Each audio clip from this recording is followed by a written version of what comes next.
Assalamu alaikum. Wakwisi Kia custom terrorina Ndoda kama newe perorina Yenguwa yana Katarina Ndiga funga furua Kujarangarira goreria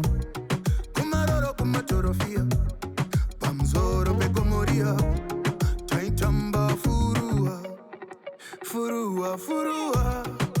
Furua, furua we mwana we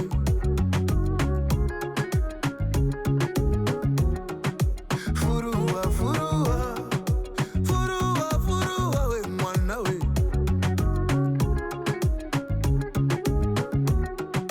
Furua, furua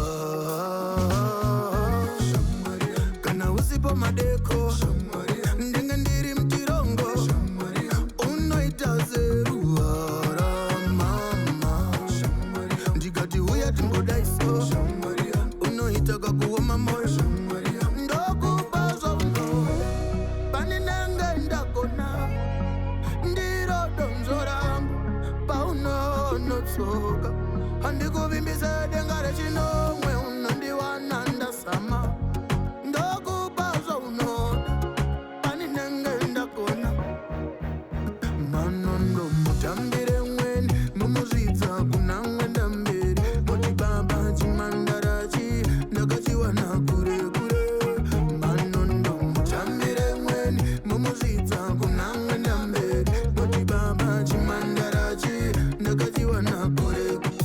Furua, furua Furua, furua we mwana we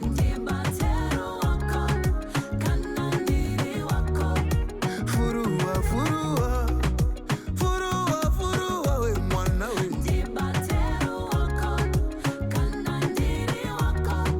Furua, furua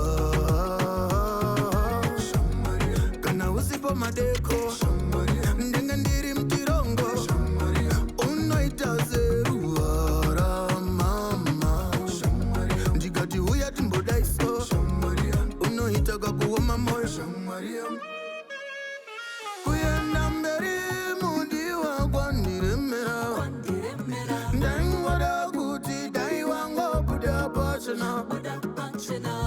Maya muti unangomera bada